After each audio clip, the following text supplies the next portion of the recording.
Live షోకి స్వాగతం. ముందుగా అతిథుల పరిచయం. శ్రీ పురుషోత్తం రెడ్డి గారు, ప్రముఖ విశ్లేషకులు, రాయలసీమ మేధావుల ఫోరం కన్వీనర్. శ్రీ శివశంకర్ గారు, వైఎస్ఆర్ కాంగ్రెస్ పార్టీ అధికార ప్రతినిధి.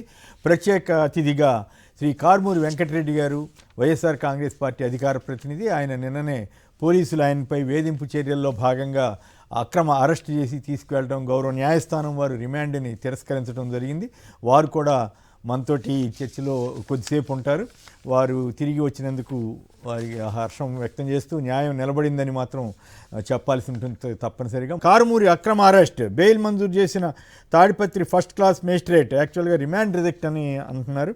ఆయనపై పెట్టిన కేసు సంబంధించి అన్ని బెయిలబుల్ సెక్షన్లే అంటూ కూడా గౌరవ న్యాయస్థానం వ్యాఖ్యానించింది. ముందుగా వెంకటరెడ్డి గారు, అసలు మీరు ఊహించారా ఈ పరిణామం? ఎందుకు ఇట్లా జరిగింది అనుకుంటున్నారు? ఎట్లా డీల్ చేశారు పోలీసులు? అసలు ఎందుకు వాళ్ళు మీ పట్ల ఎప్పటి నుంచో కక్షపూరితంగా వ్యవహరిస్తున్నారనే వార్తలు ఎప్పటి నుంచో వింటున్నాం కదా. ఈ తాజా పరిణామాలపై మీ స్పందన ఏమిటి? బయటికి అక్కడి నుంచి కోర్టు వారు రిమాండ్ రిజెక్ట్ చేసిన తర్వాత మీరు వచ్చిన తీరు వచ్చేయటం కూడా అందరికీ సంతోషం కలిగించింది. సో ఇది ఓవరాల్గా దీనిపై మీ స్పందన ఏమిటి?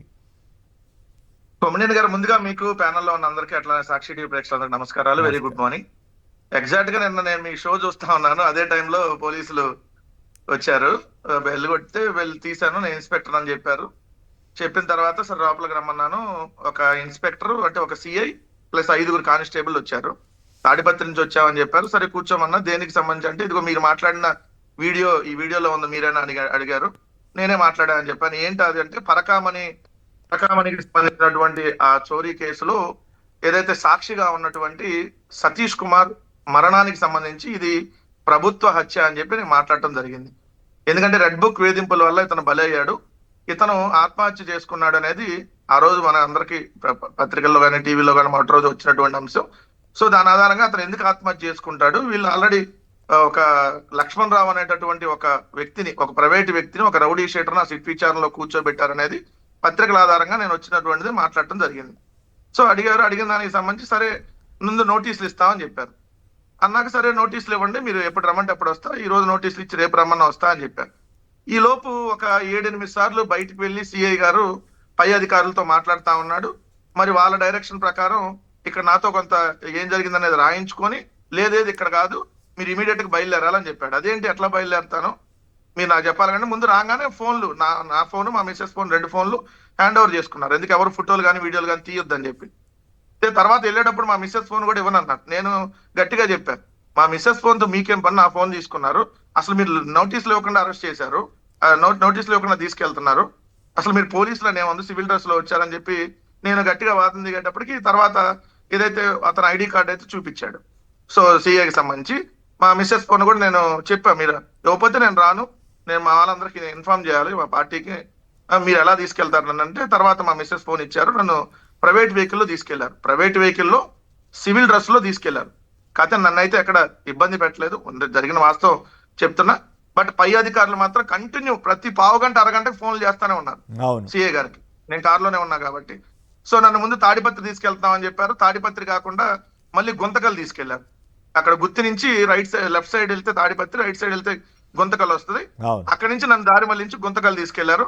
అక్కడ నేను చెప్పాను, మరి మా వాళ్ళకి ఇన్ఫార్మ్ చేసుకోవాలి కదా మీరు అన్నా కూడా లేదని చెప్పారు. నా మీద వాళ్ళు చేసినటువంటి ఎలిగేషన్స్ ఏంటంటే, నేను ఈ సమాజంలో అంటే అలజడి రేకెత్తిస్తున్నా అంట, ఇది ప్రభుత్వ హత్యను నువ్వు ఎలా చెప్తావు అన్నారు. నేను అడిగాను, మరి ఇదే తెలుగుదేశం పార్టీ వాళ్ళు ఇది గొడ్డలి పోటు అని చెప్పి మాట్లాడితే మరి వాళ్ళ మీద ఎందుకు మీరు కేసు పెట్టలేదు అని అడిగా. అసలు నా మీద కేసు పెట్టింది ఎవరు? ఎఫ్ఐఆర్ అడిగితే ఎఫ్ఐఆర్ కూడా ఎఫ్ఐఆర్ ఇవ్వలేదు, నోటీసులు ఇవ్వలేదు. నాకు ఎఫ్ఐఆర్ ఎప్పుడు ఇచ్చారు? కోర్టులో ప్రొడ్యూస్ చేసినాక ఇచ్చారు. కోర్టులో ప్రొడ్యూస్ చేసినాక మెజిస్ట్రేట్ ముందుకు వెళ్లే ముందు నన్ను అడుగుతారు కాబట్టి అప్పుడు నా చేత సంతకం పెట్టించుకొని ఇచ్చారు. సో అప్పటిదాకా నాకు ఎఫ్ఐఆర్ ఏంటి, ఎవరు పెట్టారు, ఏ వ్యక్తి పెట్టారో కూడా తెలియదు. తర్వాత లాయర్లు వచ్చినాక ఎఫ్ఐఆర్ కాపీ అన్ని తీసుకొని తర్వాత వాళ్ళు వచ్చిన తర్వాత తెలుగుదేశం పార్టీకి సంబంధించినటువంటి ఒక లీడర్ నా మీద కేసు పెట్టాడు అక్కడ తాడిపత్రిలో.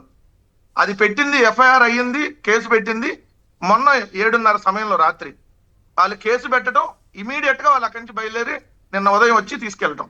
కాదు ఏంటి తెలుగుదేశం నాకు కాదు ఇక్కడ నిజంగా నాకు అర్థం కాని విషయం ఏంటంటే అనేక కేసులు ఇట్లాగే తెలుగుదేశం వాళ్ళు పెట్టడం ఏంటి? ఇప్పుడు మీరు ప్రభుత్వాన్ని విమర్శించారు, ప్రభుత్వానికి సంబంధించిన అధికారో ఎవరన్నా కదా పెట్టాల్సింది. ఇది సుప్రీంకోర్టులో కూడా ఈ మధ్య ఇట్లాంటి కామెంట్లు వచ్చినాయి. ఎవరికి ఎఫెక్ట్ అయితే వాళ్ళు పెట్టాలి, కానీ ఎవరెవరో తరఫున ఎవరెవరో పెట్టితే ఇదేమి న్యాయం అని చాలాసార్లు ప్రశ్నించినా కూడా వీళ్ళు ఇట్లా ఎందుకు చేస్తున్నారు? నిన్న రాత్రి 12 గంటల సమయంలో సార్ నన్ను మేజిస్ట్రేట్ ముందుకి హాజరుపరిచిన మేజిస్ట్రేట్ గారు అసలు సుప్రీంకోర్టు గైడ్ లైన్స్ మీకు తెలుసా అని అడిగాడు సిఐని. సిఐ చేతులు కట్టుకొని నిజంగా సిగ్గుతో తలదించుకొని సమాధానం చెప్పాడు.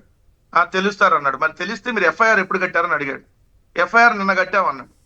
అంటే నిన్న అంటే మొన్న అనుకోండి, అంటే నిన్న కదా హాజరైంది. నిన్న ఎఫ్ఐఆర్ కట్టామన్నాడు. సుప్రీంకోర్టు గైడ్ లైన్స్ ఏం చెప్పింది ఎఫ్ఐఆర్ కట్టడానికి? ముందు మీరు ప్రాథమిక విచారణ చేసి డిఎస్పీ ఆధ్వర్యంలో 14 రోజుల తర్వాత ఎఫ్ఐఆర్ కట్టాలని చెప్పి మీకు తెలియదా అని చెప్పి మేజిస్ట్రేట్ డైరెక్ట్ గా అడిగారు. మేజిస్ట్రేట్ నిజంగా చాలా యంగ్ ఉన్నారు, చాలా ఆయన సూటిగా క్వశ్చన్ అడిగాడు. అన్న తర్వాత మీకు నోటీసులు ఇచ్చారని అడిగా, నాకు నోటీసులు కానీ ఎటువంటి ఇవ్వకుండా అరెస్ట్ చేసి తీసుకొచ్చారని చెప్పాను. అసలు రిమాండ్ కిందకి వాళ్ళు పెట్టినవి 5 సంవత్సరాలు 7 సంవత్సరాల లోపు సెక్షన్లు కదా అని అంటే వాళ్ళు చెప్పారు మల్టిపుల్ అఫెన్సెస్ లో నేను ఉన్నానంట. మొన్న ఈ మధ్య నాకు నోటీసులు ఇచ్చా, నేను వైలెన్స్ చేసి రోజు టీవీలో మాట్లాడుతున్నానంట. అంటే మేజర్ వాళ్ళు చేసిన అభియోగం ఏంటంటే నేను కేసులు పెట్టినా మళ్ళీ ఇటు వచ్చి టీవీలో మాట్లాడుతున్నా, ఇప్పుడు టీవీలో మాట్లాడకూడదు. అది వాళ్ళు క్లియర్ గా చెప్పినటువంటిది. అంటే ఏంటంటే ప్రశ్నించేటటువంటి గొంతుని నొక్కేయాలి. నేనో లేదంటే శంకర్ గారో లేదంటే మా పార్టీకి సంబంధించిన అనేక మంది అధికార ప్రతినిధులు వీళ్ళందరూ లేదంటే ఎనలిస్టులు గానో యూట్యూబ్ గానో ఉన్న వాళ్ళందరూ మాట్లాడుతున్న వాళ్ళందరి మీద కేసులు పెట్టాలి. మొన్న 27 మంది మీద నోటీసులు ఇచ్చారు, మీరు చూశారు. సో నేను ఒకటైతే స్పష్టంగా చెప్తున్నాను సార్, నిన్న నాకు జరిగినటువంటి దానికి YSR Congress party entire family including Jaganmohan Reddy గారు చొరవ తీసుకొని జగన్మోహన్ రెడ్డి గారితో పాటు లీగల్ టీము, ప్రతి ఒక్క నాయకుడు, ప్రతి ఒక్క కార్యకర్త, ఏదైతే ఒక వైఎస్ఆర్ కాంగ్రెస్ పార్టీ కుటుంబ సభ్యుడికి కష్టం వస్తే మేమందరం అండగా ఉంటామని చెప్పి ఎంటైర్ పార్టీ నిన్న నాకు చెప్పింది. సో అది రేపొద్దున ఏ కార్యకర్తకైనా నిజంగా కూడా చాలా భరోసా కలిగించేటువంటి ప్రయత్నం. సో వైఎస్ఆర్ ఏ తప్పుడు కేసులు పెట్టి ఏ విధంగా మిమ్మల్ని వేధించినా YSR Congress party entire party అండగా ఉంటది.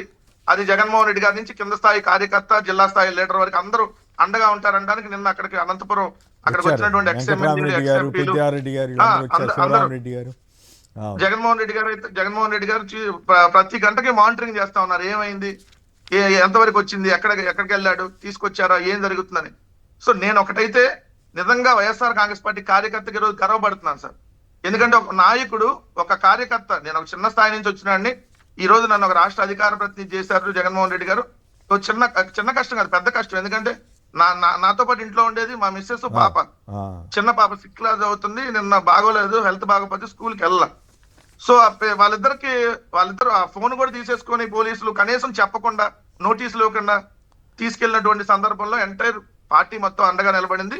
ఒక్కటైతే ఈ ప్రభుత్వానికి మళ్ళీ చెప్తా ఉన్నా, మీరు ఇలాంటి కేసులు ఎన్ని పెట్టినా ఇంతకంటే బలంగా వాయిస్ వినిపిస్తా.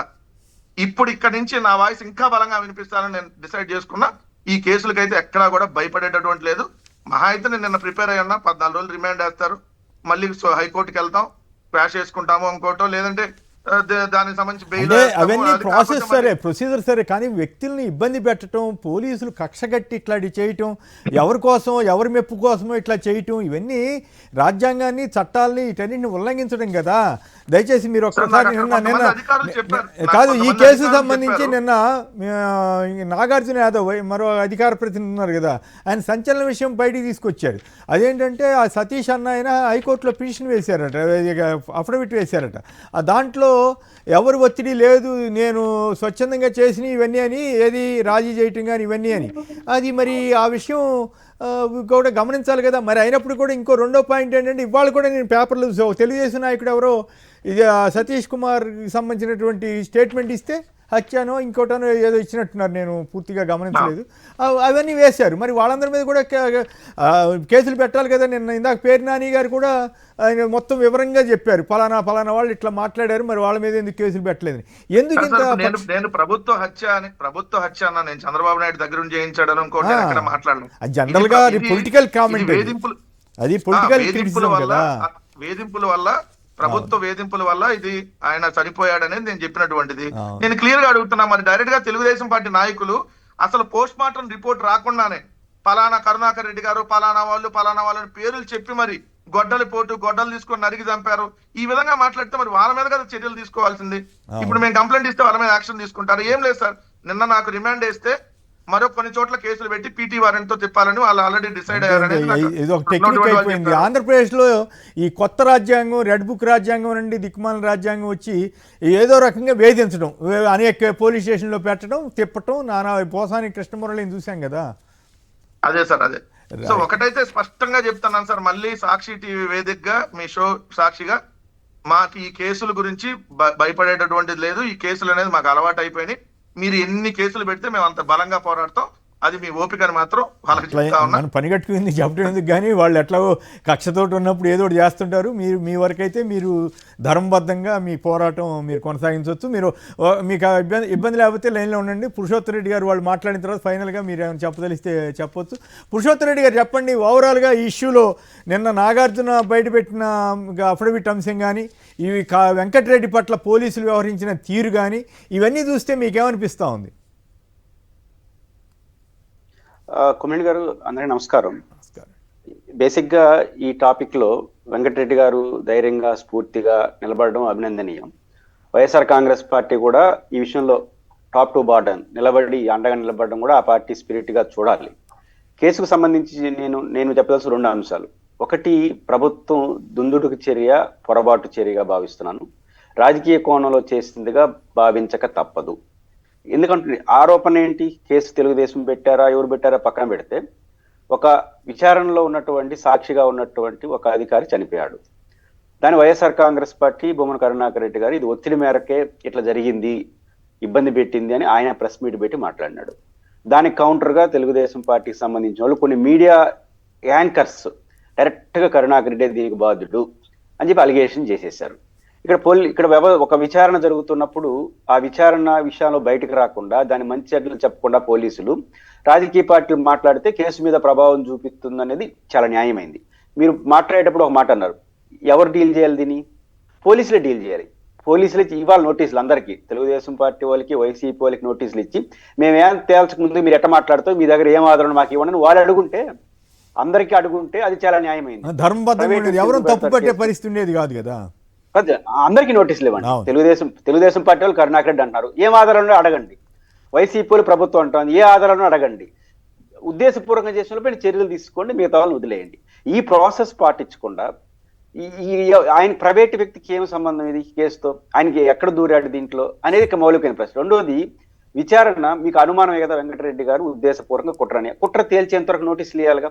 నోటీసులు ఇచ్చి విచారించి ఆ విచారణలో ఆయన ఇచ్చే సమాధానాలు సంతృప్తిగా లేకపోతే కుట్రకోనని ఆపాదించండి, ఏం అభ్యంతరం లేదు. రెండోది, కొమ్మినేని గారు ఆయన ఏమో పారిపోయిన వ్యక్తి, ఒకళ్ళు తొందరగా లోపల తీసుకోవాలనుకుంటే పాలిటిక్స్ లో యాక్టివ్గా ఉన్న వ్యక్తి యాడికి పారిపోడు. ఈ రోజు రేపు వస్తాడు విచారణకు, మా అంటే కోర్టుకెళ్ళి వారం వాయిదా తీసుకుంటాడు. కాబట్టి ప్రభుత్వం ఖచ్చితంగా వెంకటరెడ్డి గారి విషయంలో విచారణ చేయకుండా, నోటీసులు ఇవ్వకుండా, పోలీసులతో చేయించకుండా చేయడం అనేది పొరపాటు. ఇది మొదటిది, ఇది దుందుడుకు చర్య. రెండోది, వెంకటరెడ్డి ఒకడే కాదు, చాలా మంది మాట్లాడినారు. డైరెక్ట్ గా ఈ రోజు కూడా కరుణాకర్ రెడ్డి దీనికి కారణం అని పేరు పెట్టి డైరెక్ట్ గా మాట్లాడుతున్నారు. బస్సు వెంకటరెడ్డికి గుర్తుంటుంది అనుకుంటాను, నేను వెంకటరెడ్డి ఒక ఛానల్లో మాట్లాడినప్పుడు ఈ చర్చ వచ్చినప్పుడు వెంకటరెడ్డి క్వశ్చన్ చేస్తే ఇంకొక వైపు ఉన్నాయని చెప్పిన మాట ఏంటో తెలుసా, మీ కరుణాకర్ రెడ్డి నాడు ఆయనే చేసింది కదా అన్నాడు లైవ్ లో. బస్సు వెంకటరెడ్డి గుర్తుంటే లైవ్ వెంకటరెడ్డి ఉన్నాడు ఆ డిబేట్ లో, నేను ఉన్నాను. అంటే నా పాయింట్ ఏంటంటే డైరెక్ట్ గా ఒక పేరు మీరు చెప్తున్నారు కదా, పేరు చెప్పినప్పుడు వారికి నోటీస్ ఇవ్వాలి. కరుణాకర్ రెడ్డి ఆధారం చెప్పి ఆయన అరెస్ట్ చేస్తాము అని చెప్పాలి కదా. అంటే రెండోది, ఈ కేసులో వెంకటరెడ్డి మాట్లాడినట్టే అంతకన్నా గట్టిగా చాలా మంది వాళ్ళందరినీ అరెస్ట్ చేయండి. కనీసం న్యాయమైన చట్టం పక్కన పెడద్దాం, ధర్మం అని ఉంటుంది. అంటే అప్పుడు ఏ కేసు గురించి ఎవరు మాట్లాడకూడదు. మరి వివేకానంద రెడ్డి హత్య కేసు సంబంధించి చంద్రబాబు గారు, పవన్ కళ్యాణ్ గారు వీళ్ళందరూ, మరి లోకేష్ గారు కూడా మాట్లాడే ఉంటారు కదా. మరి వీళ్ళందరూ ఇష్టారాతి మాట్లాడినా కూడా ఆ రోజుల్లో ఏం మరి ఆ గవర్నమెంట్ ఏం పట్టించుకోలేదు కదా. ఇన్ఫాక్ట్ ఇబ్బందికరమైనప్పటికి కూడా ఇప్పుడు కూడా ఆయన మరణం వివేకానంద రెడ్డి చంపగాలేదు, దీన్ని చంపరా, ఇదే కదా క్యాప్షన్స్. యాంకర్లు మాట్లాడేస్తున్నారు కదా, టీవీలో కూర్చొని మానిటరేటర్ ఉండేవాళ్ళు ఆరోపించేస్తున్నారు, ఉపన్యాసాలు చెప్పేస్తున్నారు. కాబట్టి ఈ ప్రభుత్వానికి చెడ్డ పేరు రాకుండా ఉండాలంటే వెంకటరెడ్డిని ఎట్లయితే ట్రీట్ చేశారో ఈ కేసులో మాట్లాడిన అందరినీ, వైసీపీ వాళ్ళని, జనసేన వాళ్ళని, బీజేపీ ఎవరు మాట్లాడి అందరినీ పెట్టండి, అవి యాంకర్లు కూడా పెట్టండి, పెట్టి విచారించండి, కనీసం సహజ న్యాయం అవుతుంది. కాబట్టి కానీ ప్రభుత్వం ఒకటి అర్థం చేసుకోవాలి కొమ్మినేని గారు, వెంకటరెడ్డి ఎపిసోడ్ లో ఈ రోజు అర్థమైంది ఏంటి, మీరు ఎంత ఎక్కువ అరెస్ట్ చేస్తే అంత పోలరైజ్ అవుతుంది, అంత తెగిస్తారు అనేది రాజకీయాల్లో ఎప్పుడు ఇది వెంకటరెడ్డి ఎపిసోడ్, అందరి ఎపిసోడ్ ఇదే. ఇప్పుడు వెంకటరెడ్డి గారు చిన్న నాయకుడు వైసీపీలో, ఇప్పుడు కర్నూలు పోయిన అనంతపురం ఎంటైర్ పార్టీ మేము ఉన్నామని ఎందుకు వచ్చింది? అవును. భరోసా ఇవ్వడానికి. అంటే రాష్ట్ర అధికార ప్రతినిధి కాకముందు చిన్న అనౌన్స్ కానీ ఇప్పుడు రాష్ట్ర అధికార ప్రతినిధి అయిన తర్వాత ఆయన కూడా పెద్ద నాయకుడి కిందే లెక్క. పాయింట్ ఏంటంటే జిల్లాలో మాజీ మంత్రులుగా ఉండేవాళ్ళు ఎంటైర్ మా వ్యక్తి వచ్చినాడు అని ఎందుకు వస్తున్నారంటే ధైర్యం ఇవ్వడం కోసం. అది పెరుగుతుంది. దాంతో ఏమవుతుంది, మనం కూడా వెంకటరెడ్డి లాగా గట్టిగా మాట్లాడి మిగతా అనుకుంటారు. అవును, భయపడేది కాదు. వెంకటరెడ్డిని లోపల వేస్తే మిగతా వెనక్కిపోతారు అనుకుంటున్నారు. వాళ్ళకి అది అర్థం కావట్లా. వెంకటరెడ్డికి ట్రీట్మెంట్ మాకు వస్తుంది అందరూ మాట్లాడడం మొదలెడతారు. అది వాళ్ళు అర్థం చేసుకుంటే మంచిది. కాబట్టి ఈ సందర్భంగా పోలీసులు పక్షపాతం లేకుండా వ్యవహరించండి, పద్ధతిగా వ్యవహరించండి. వెంకటరెడ్డి ఎట్లా బిహేవ్ అందరితో అట్లా బిహేవ్ చేస్తే ఈ సమస్య రాకుండా ఉంటుంది. రైట్. శివశంకర్ గారు నమస్తే సార్. మీకు అదేవిధంగా సాక్షి వీక్షకులకి అందరికీ. ఇప్పుడు సోషల్ మీడియా కార్యకర్తలను అరెస్ట్ చేస్తూ, పెద్ద నాయకులు అరెస్ట్ చేస్తూ చేస్తున్నటువంటి ఆ విన్యాసంలో ఈ రోజు ప్రభుత్వం కావచ్చు, తెలుగుదేశం పార్టీ కావచ్చు, వాళ్ళ హద్దులు మీరారని చెప్పొచ్చు. ఎందుకంటే ఒక రాష్ట్ర పార్టీ అధికార ప్రతినిధులు అంటే పార్టీ గొంతుక, అంటే పార్టీనే దానికి అటాక్ చేసేసి పార్టీ అధికార ప్రతినిధి ఈ రోజు ఆ విధంగా ట్రీట్ చేయడం అనేటువంటిది వాళ్ళు ఒక హద్దులు మీరేటటువంటి విషయం.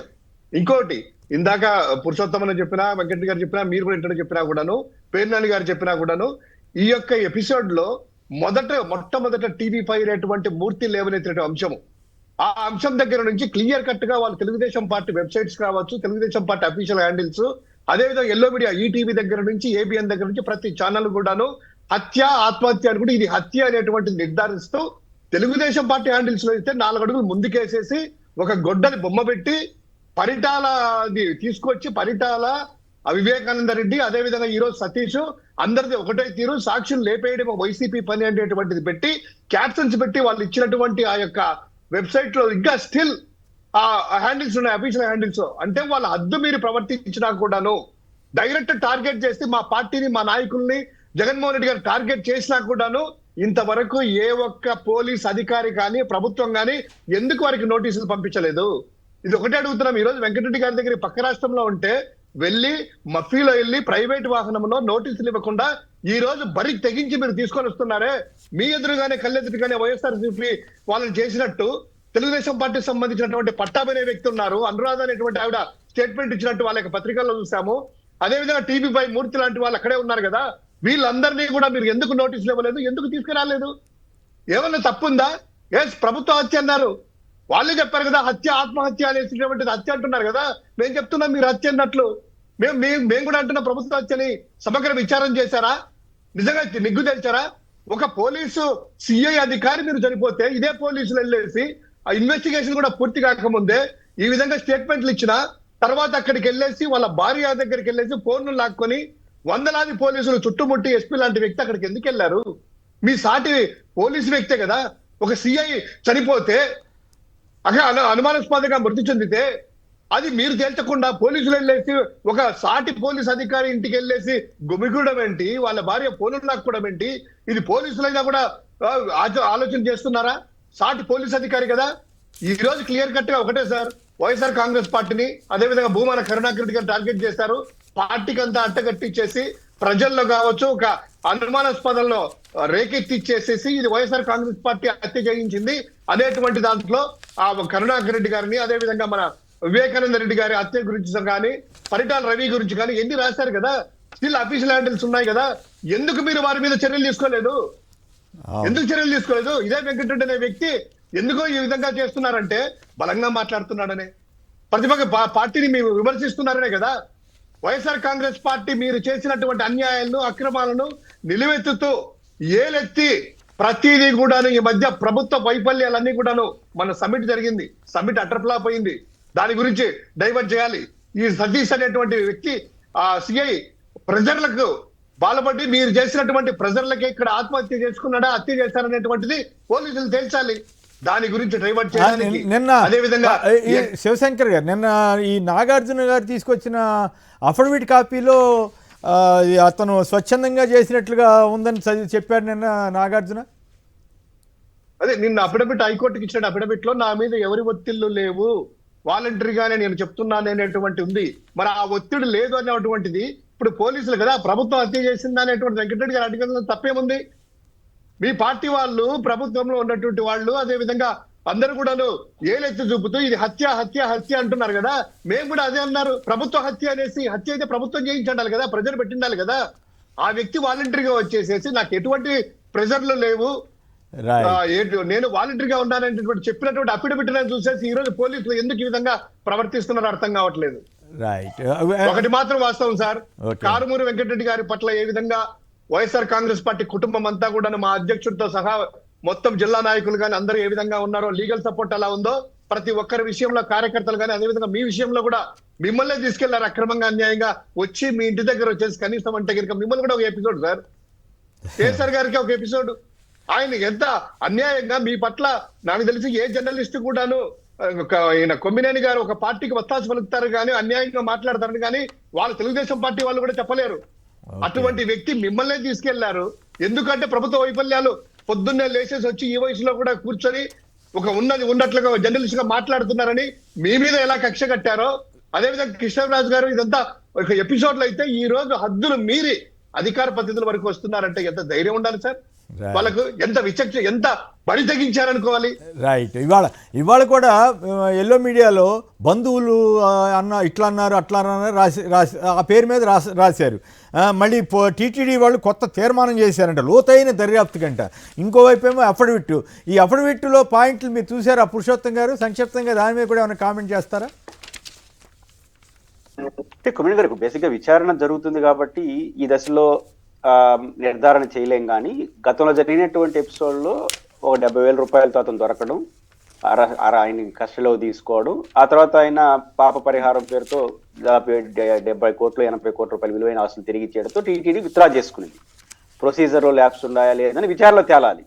కానీ ఆ పాయింట్ పక్కన పెట్టేసి డైరెక్ట్గా దీని వెనకాల ఎవరో ఉన్నారు, దీని వెనకాల ఎవరో చేసేసారనే వైపు వీళ్ళు వెళ్ళిపోతున్నారు. కాబట్టి ఈ దశలో విచారణ జరగాల్సిన సమయంలో ఇట్లాంటి చర్చ రావడం కాదు. అఫిడవిట్లో అతను రాసిన పాయింట్లని నిన్న నాగార్జున బయట పెట్టాడు కదా, అవి బహుశా పోలీసు వారికి ముందే తెలిసి ఉండాలి కదా ఈ లెక్కన అఫిడవిట్ ఏం వేశారు ఏంటి అనేది. ఏబిఎస్ఓ ఇండివిజువల్ గా తీసుకున్న డెసిషన్ గా అఫిడవిట్ లో ఉంటా ఉంది. అది ప్రొసీజర్ ల్యాబ్స్ కనిపిస్తుంది. ఓనర్ టీటీడీ కదా, ఏబిఎస్ఓ కాదు. టీటీడీ విత్డ్రా చేసుకోవాలి. అక్కడ టెక్నికల్ ల్యాబ్స్ అది టెక్నికల్ చూసుకుంటారు. అది టెక్నికల్ గా దానికి వైసీపీ నాయకులకు లింక్ పెట్టాలం కదా అనేది పాయింట్. అదే అంటున్నాను.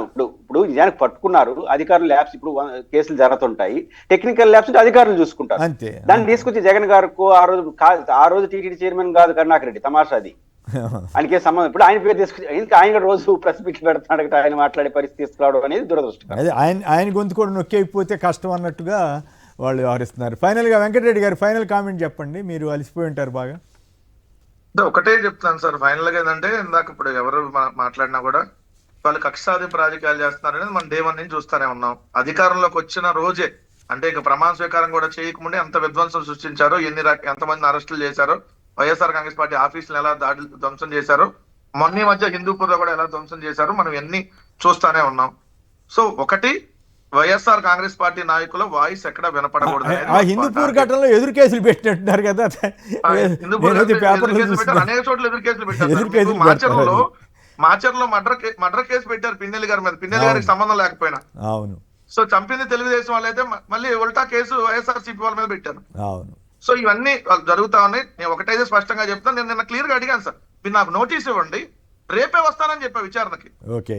నిన్న నాకు ఇవాళ నోటీస్ ఇచ్చాలంటే రేపే నేను వస్తానంటే, లేదు ఇప్పుడు నువ్వు రావాల్సిందే, ఇప్పుడు నువ్వు తీసుకో జత బట్టలు పెట్టుకో, రావాల్సిందంటే అంటే జత బట్టలు పెట్టుకో, రావాల్సిందంటే వాళ్ళు మెంటల్ గా ఏంది మనం రిమాండ్ చేయాలి అనేది వాళ్ళు ఫిక్స్ అయ్యి వచ్చారు. జైలు పంపించాలి, జైలుకి వెళ్తామని చెప్పడమే కదా. జత బట్టలు పెట్టుకోని గౌరవ న్యాయమూర్తి గారికి నమస్కారం చెప్పాలి. ధర్మాన్ని, ఆ గౌరవ న్యాయమూర్తి గారు ఎవరు కానీ నాకు తెలియదు కానీ, బట్ ఆయనకి ధర్మాన్ని నిలబెట్టినందుకు ఆయనకి నమస్కారం చేయాలి, అభినందనలు తెలపాలి.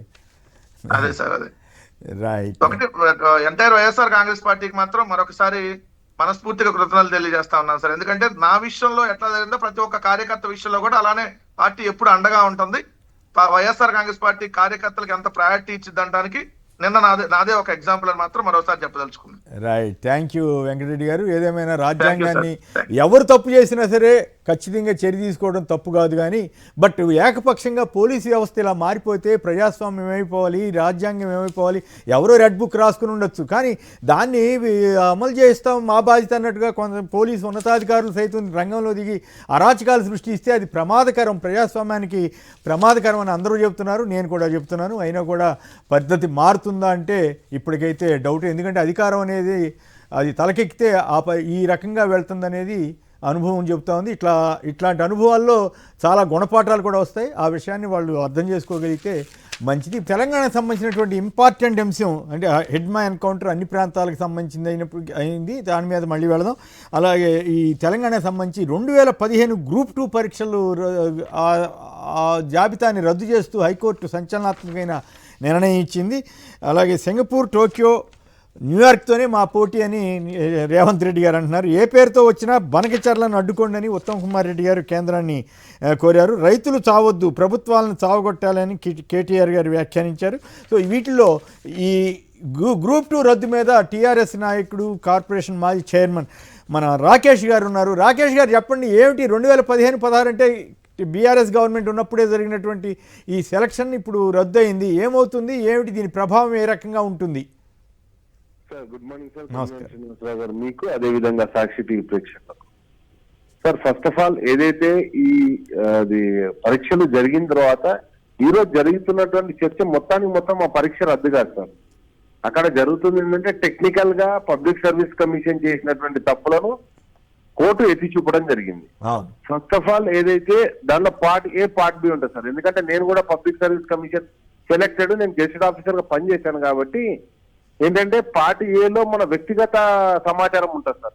మన పేరు కావచ్చు, మన డేట్ ఆఫ్ బర్త్ కావచ్చు, మన జెండర్ కావచ్చు, ఇవన్నీ డీటెయిల్స్ ఉంటాయి.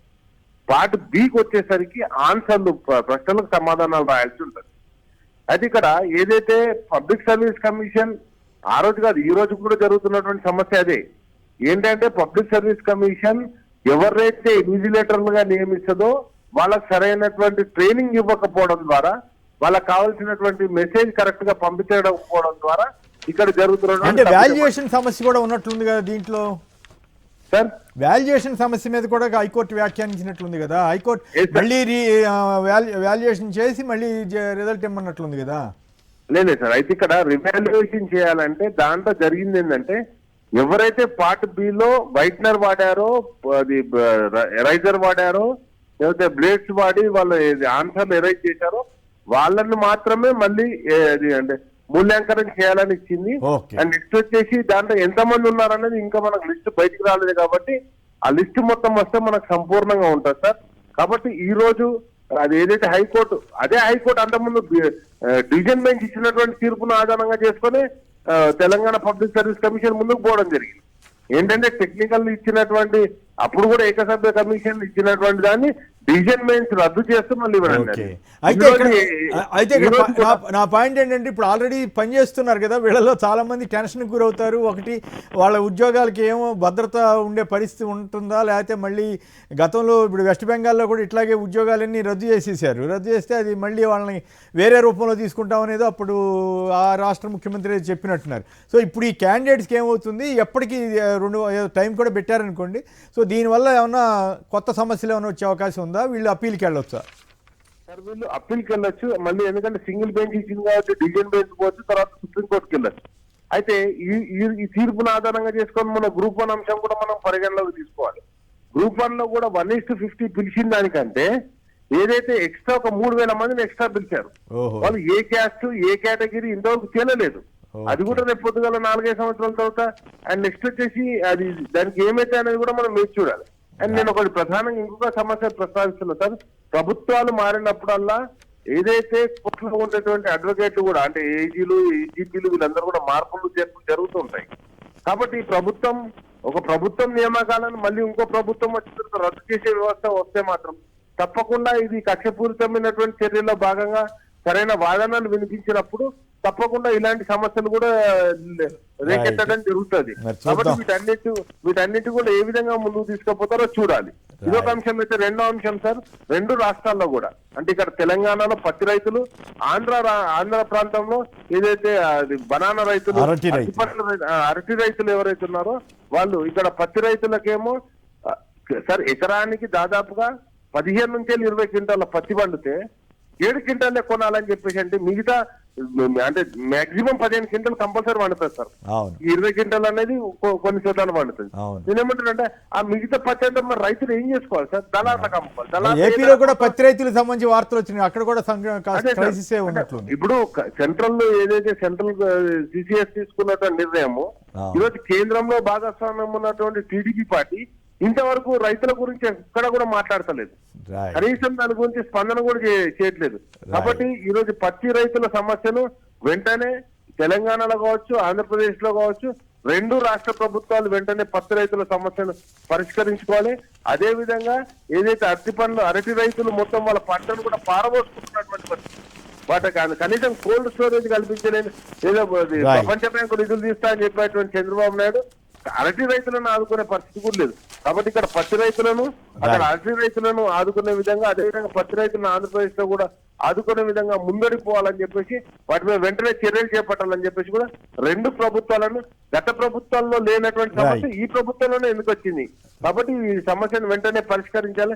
రైతు సెంట్రిక్ గా ఈ ప్రభుత్వాలు నడవట్లేదు, కార్పొరేట్ సంస్థల సెంటర్ గా నడవడం జరుగుతుంది. కాబట్టి వీటన్నిటిని కూడా ప్రభుత్వం వెంటనే పరిష్కరించాలని డిమాండ్ చేస్తున్నాం. ఓకే, థ్యాంక్ యూ రాకేష్ గారు. ఇక ఎట్లాగో రైతుల ఇష్యూస్ రైజ్ చేశారు కాబట్టి పురుషోత్తమ రెడ్డి గారు చెప్పండి, అరటి రైతుల ఆక్రందన అంటూ ఇవాళ వార్త వచ్చింది, మరి దాని మీద మీరు ఎట్లా స్పందిస్తారు? నిజంగానే ఒకవైపు ఏమో ఈ రైతు భరోసా వ్యవహారం, రైతు భరోసా అంటున్నారు, ఇప్పుడు అన్నదాత సుఖీభావం చెప్పిన దాంట్లో హామీలో సగం కూడా ఇస్తున్న పరిస్థితి కనపడటం లేదు కదా. సో ఇవన్నీ వీటి మీద మీ కామెంట్ ఏమిటి? రైతుల యొక్క గిట్టుబాటు ధర చాలా తీవ్రమైన సమస్యగా ముందుకు వస్తూ ఉంది. ఇప్పుడు జగన్మోహన్ రెడ్డి గారు వరుస పర్యటనలో అది బాగా ముందుకు వస్తూ ఉంది. అది పత్తి రైతులు కావచ్చు, లేకపోతే మిర్చి రైతుల సమస్య కావచ్చు, మా చిత్తూరు జిల్లాలో మామిడి రైతుల సమస్య కావచ్చు, రేపు వరదల్లో నష్టపోతున్నటువంటి రైతుల యొక్క నష్టపరిహారం కావచ్చు, ఇవన్నీ ప్రభుత్వాలు దూరదృష్టితో ఆలోచించకపోవడం సమస్య. ఇప్పుడు తాజాగా అరటి రైతులు ప్రభుత్వం ఎలా ఆలోచిస్తుందో చూడండి. ఇప్పుడు జగన్మోహన్ రెడ్డి గారు అధికారంలో ఉన్నప్పుడు 54 లక్షల మందికి ఇన్సూరెన్స్ చేసింది. ఎవరు చేశారు? గవర్నమెంటే చేసింది. దానివల్ల ఏమవుతుంది, ఇట్లాంటి వరదలు లాంటివి వచ్చినప్పుడు ఇన్సూరెన్స్ పూర్తిగా వస్తుంది, టెక్నికల్ గా కూడా సోర్స్ ఉంటుంది. కానీ ఈరోజు రాష్ట్ర ప్రభుత్వం కూటమి వచ్చిన తర్వాత 19 లక్షల మందికి అది కూడా లోన్ తీసిన వాళ్ళకి వాళ్ళే కట్టుకున్నారు. అంటే మిగతా దాదాపు 34 లక్షల మంది రైతులకు లేనట్టే కదా. ఇప్పుడు వాళ్ళు లేని వాళ్ళకి, ఇప్పుడు వరదల్లో నష్టపోయిన వాళ్ళకి ఎట్లా నష్టపరిహారం వస్తుంది? ఇది జగన్మోహన్ రెడ్డి గారు గతంలో వరద పర్యటనలో లేవనెత్తినటువంటి కీలక అంశం. రెండోది, ఇక్కడ ఒక బాధాకరమైన విషయం చెప్పాలి మీకు. 2 విషయాలు. ఒకటి, ప్రభుత్వం ఏం చెప్తుంది, మేము ఉదారంగా ఆదుకుంటామని ప్రకటన చేసేస్తుంది. 20,000 ఇస్తాం, జగన్ గారి కన్నా ఎక్కువ ఇస్తామని. ఆచరణలో ఒక లెక్క చెప్తాను కొమ్మినారు. జగన్మోహన్ రెడ్డి గారు బంగారుపాలెం పర్యటన మీకు తెలుసు, ఎంత అడావుడు జరిగిందో, గొడవ జరిగిందో. మామిడి రైతులు మా జిల్లా కూడా చెప్తున్నారు. ఆ రోజు ప్రభుత్వం ఏమొచ్చిందంటే, ప్రభుత్వం 4 రూపాయలు 1 కిలోకి, ప్రైవేట్ ఫ్యాక్టరీ 8 రూపాయలు, మొత్తం 12 రూపాయలతో ప్రభుత్వమే అధికారుల దగ్గర ఉండి జగన్ గారు వస్తున్నారని ఆడావిడితో తోలేశారు. దాదాపు 44.5 లక్షల టన్నుల యొక్క మామిడిని తోలేశారు. 5 నెలలు అయింది కొమ్మినేని గారు, ఇంతవరకు ఫ్యాక్టరీ కూడా 1 రూపాయి డబ్బులు ఇవ్వలేదంట కదా. ఇవ్వలేదు. అది రైతుల వైపు నుంచి ఈ మధ్య కొద్దిగా ఇచ్చారని మొన్న ఎవరు చెప్పారు. ప్రభుత్వ వాటాగా అది కూడా చిత్తూరు జిల్లాలో రోజా గారు లాంటి వాళ్ళు సీరియస్ గా స్పందించి రైతులు ఆందోళన చేయడంతో 160 కోట్లు ప్రభుత్వ వాటా 4 రూపాయలు ఇచ్చేశారు.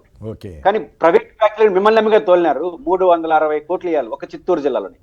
ఇప్పుడు హామీ ఇచ్చి ప్రభుత్వ అధికారుల దగ్గరుండి లెక్కగట్టి లెక్కాపత్రం రాసుకుని ఫ్యాక్టరీ పంపించిందే రూపాయి రాలేదే. ఈరోజు నోటి మాటతో 20,000 ఇస్తాం, 3,000 ఇస్తాం, వస్తుందా? లెక్కలు లేకుండా వస్తుందా? ఇది మౌలిక ప్రశ్న. రెండోది, ఇంకొక తమాషా చూడండి, ఉల్లి ధరలు ఉన్నాయి.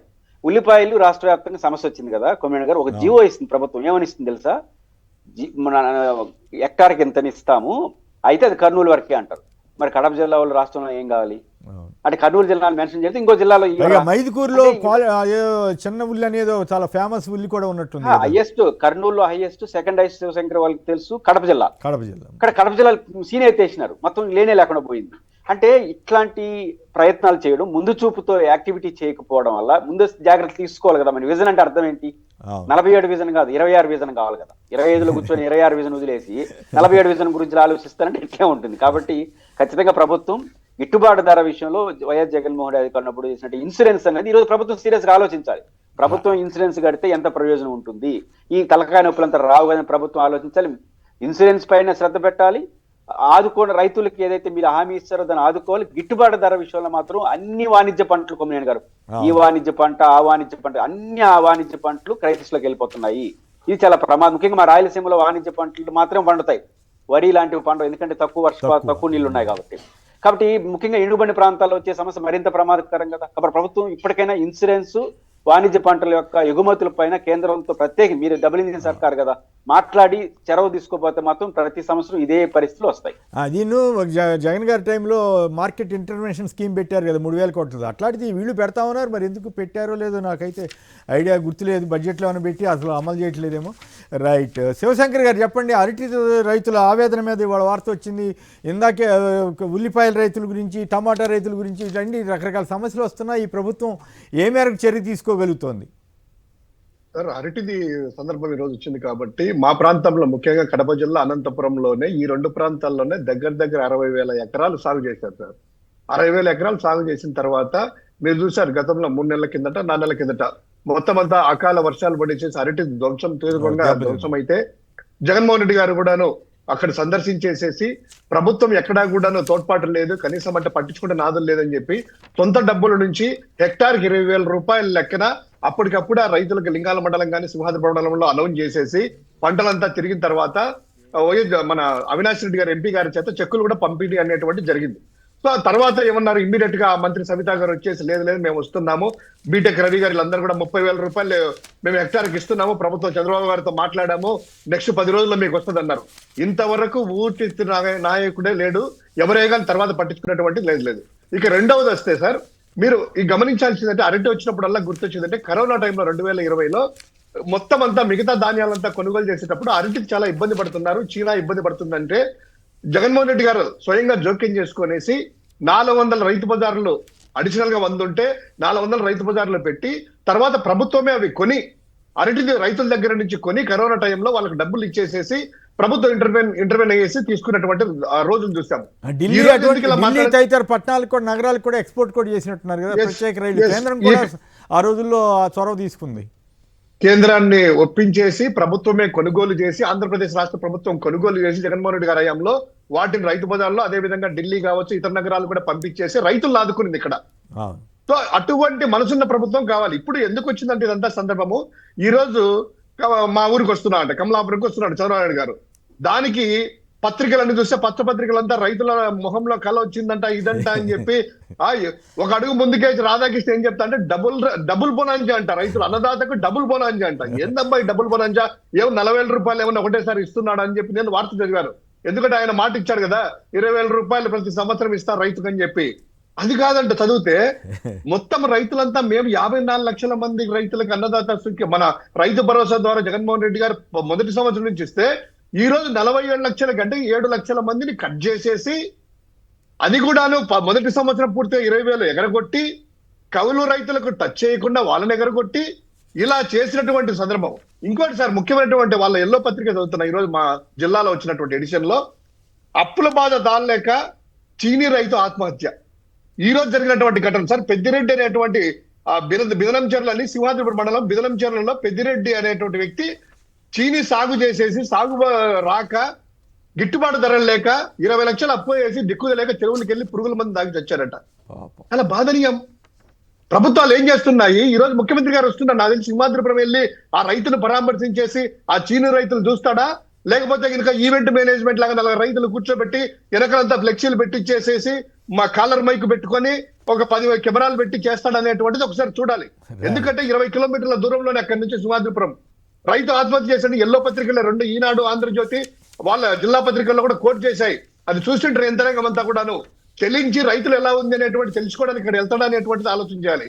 ఇందాక మీరు అన్నట్టు ఉల్లి రైతే కాదు సార్, ఉల్లి రైతు, మిర్చి రైతు, అదే విధంగా పత్తి అక్కడక్కడ పత్తి వేస్తే కనుక కొనుగోలుదారులు లేక ఎక్కడ అమ్ముకోవాలో మార్కెట్ లేక కొన్ని ఏం చేయాల్సినటువంటి పత్తి తెలియక అది ఇంట్లో పెట్టుకునేటువంటి పరిస్థితి.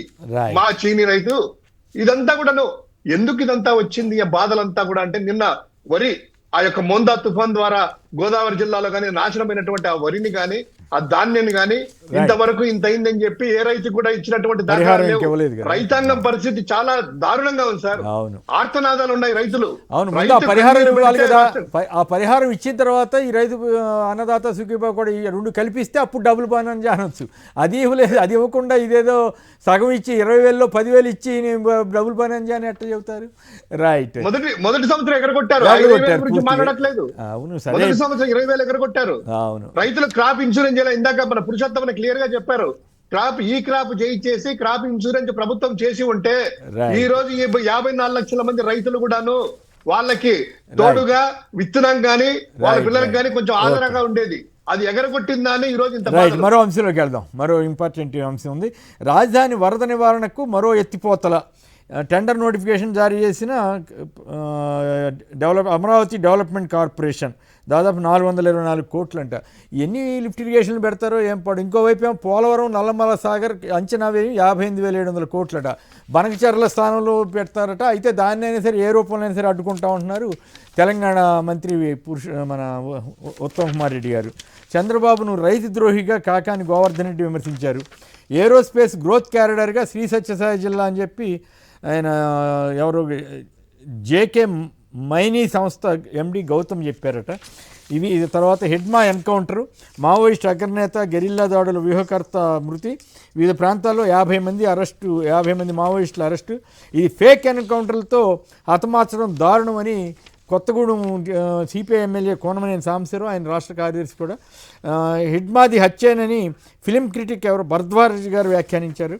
అలాగే బోటక్పై ఎన్కౌంటర్లను ఖండిస్తున్నామని ప్రకాష్ సిపిఎం జనశక్తి ఆయన, అలాగే సిపిఐ రామకృష్ణ గారు హెడ్మా ఎన్కౌంటర్పై న్యాయ విచారణ జరిపించాలని ఆయన డిమాండ్ చేశారు. మావోయిస్టులారా ప్రాణాలు కోల్పోవద్దని బండి సంజయ్ కేంద్ర హోంమంత్రి గారు, సహాయ మంత్రి గారు ఆయన చెప్తున్నారు. సో వీటి మీద కూడా వెళ్దాం. ముందుగా వరద నివారణ కోసం మరో ఎత్తిపోతంట పురుషోత్తం గారు కామెంట్ చేయండి. అంటే పాయింట్ ఏంటంటే కొమ్మినేని గారు దీని ముందు ఒక్క మాట గుర్తు చేయాలి. ముంపు అక్కడ ఉంది, ముంపు మునుగుతుంది అంటేనే కేసులు పెట్టారు కదా, అదో సమస్య. అదే సాక్షికే బహుశా కేసు పెట్టినట్టు అప్పుడు ఎవరి మీద పెట్టారు మొత్తం మీద? కమ్యూనిటీ గారు బేసిక్ గా ప్రపంచ బ్యాంక్ ఇచ్చినటువంటి ఆ డాక్యుమెంట్ లోనే ఈ వరద నివారణ కోసం పాలవాగు, గ్రావిటీ కెనాల్, కొండవీటి వాగు, ఈ 3 వాగుల వల్ల వరద ముప్పు ప్రాంతానికి ఉంది. 5,000 చిల్లర కోట్ల రూపాయలు, తక్కువ అమౌంట్ కదా, 5,000 చిల్లర కోట్లతో దీన్ని మేనేజ్ చేస్తారట. ప్రపంచ బ్యాంక్ ఇచ్చిన రిపోర్ట్ లో ఉంది అది. అంటే దీని అర్థం ఏంటి?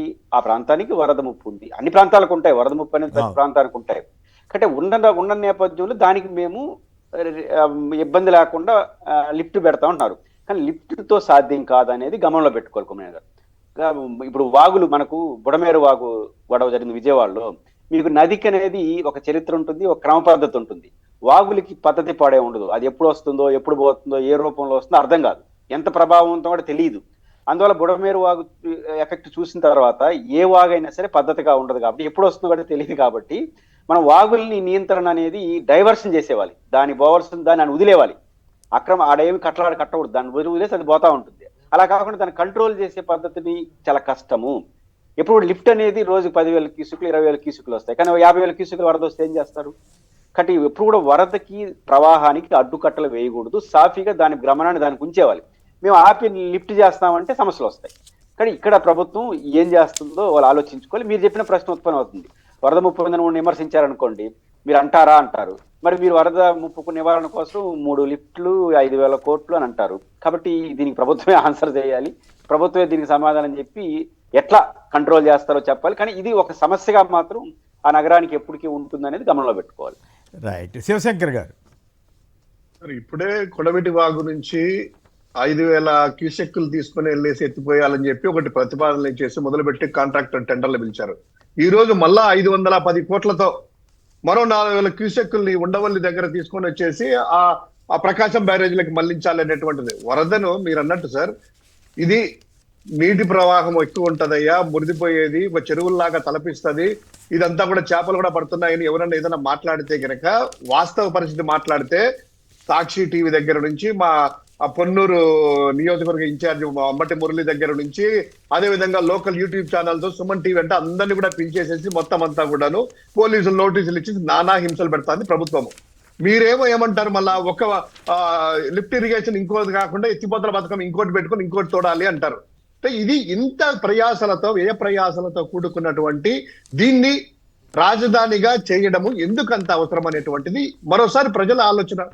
అదే నాగార్జున యూనివర్సిటీ దగ్గర గుంటూరు విజయవాడ మధ్యలో శుభ్రంగా ఉంది, ల్యాండ్ ఉంది, ప్రభుత్వ ఆస్తులు ఉన్నాయి, యూనివర్సిటీ ఉంది, ఇక్కడ మంచి నేల ఉంది, ప్రభుత్వ కన్స్ట్రక్షన్ కాస్ట్ తగ్గుతాది, ఇటువంటి వ్యయ ప్రయాసాలు ఉండవు అనేటువంటిది ఏదన్నా మాట్లాడితే దానికి సమాధానం ఉండదు.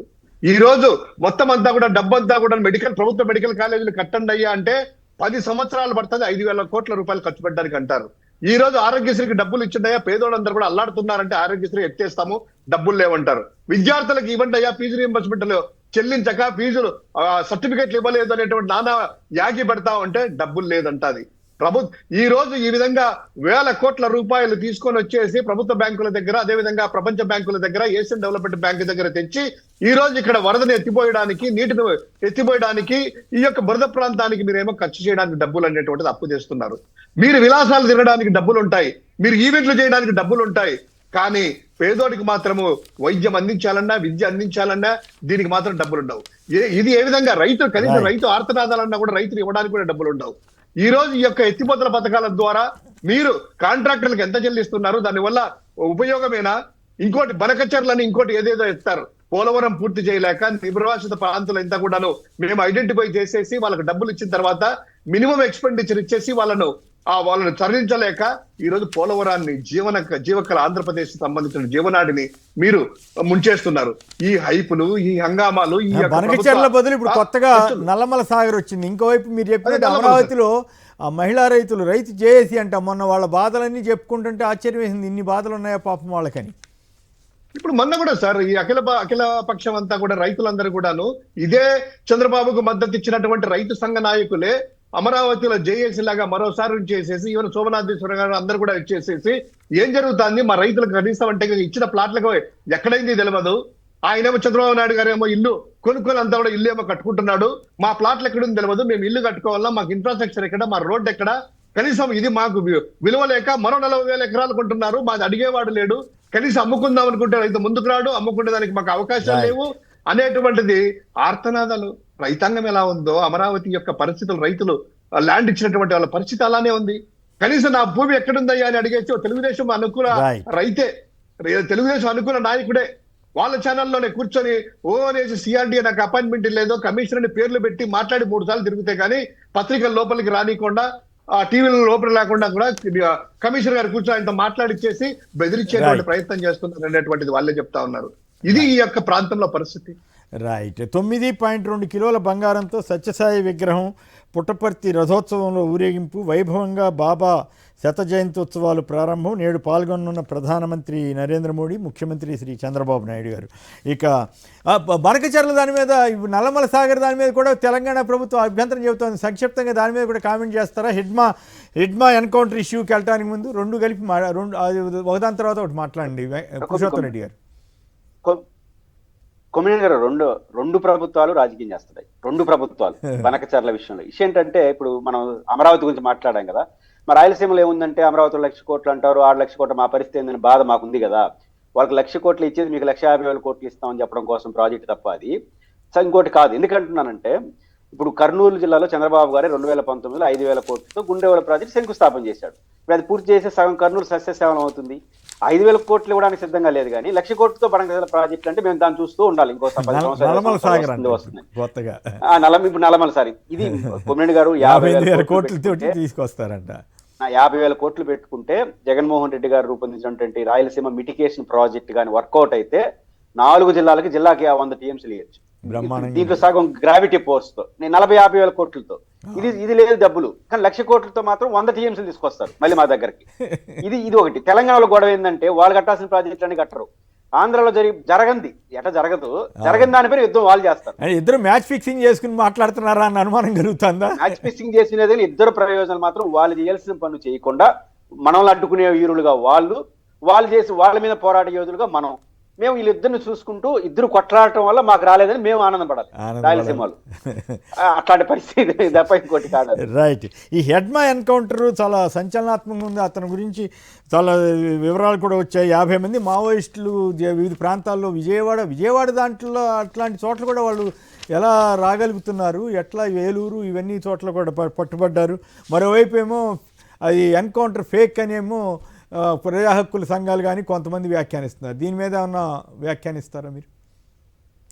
కొద్దిగా ఒక దురదృష్టకరం. సీనియర్ జర్నలిస్ట్ మీకు తెలుసు, లెఫ్ట్ మూవ్మెంట్ లో వచ్చినటువంటి మార్పుల్లో నక్సలైట్లు, మావోయిస్టులు, ఎమ్మెల్యే గ్రూప్స్ కొన్ని వేల మంది ప్రాణాలు కోల్పోయినారు ఈ ఎన్కౌంటర్ల వల్ల.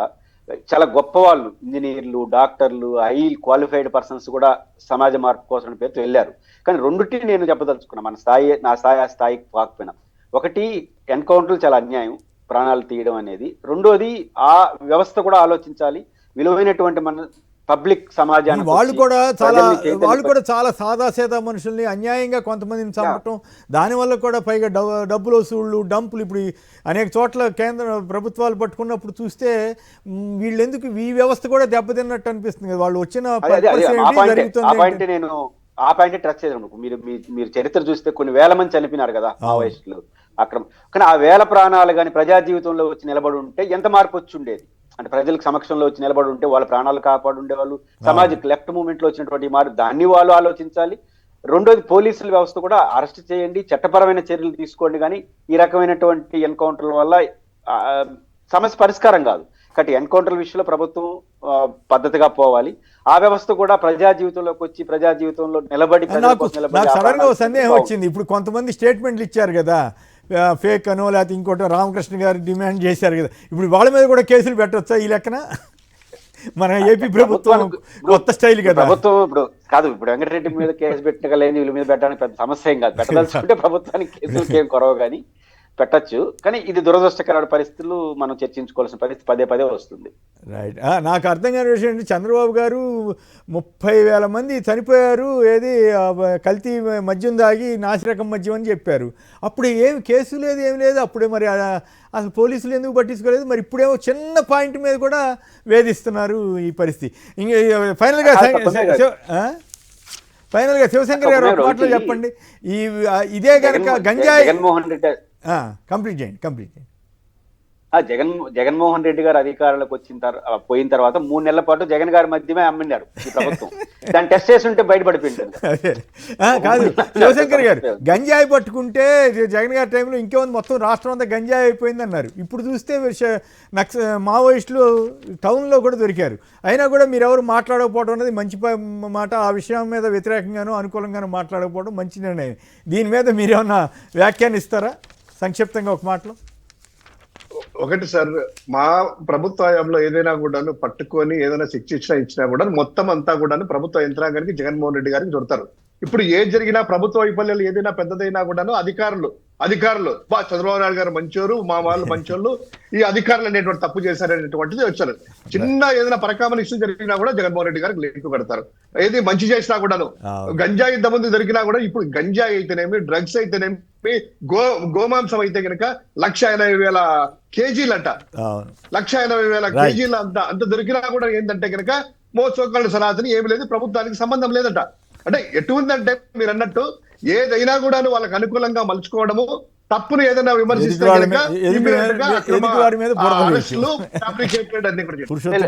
శివశంకర్ గారు, వెంకటరెడ్డి గారు, కారుమూరి వెంకటరెడ్డి గారు, అందరికి కూడా ధన్యవాదాలు. ఇది నేటి చర్చా కార్యక్రమం. నమస్కారం.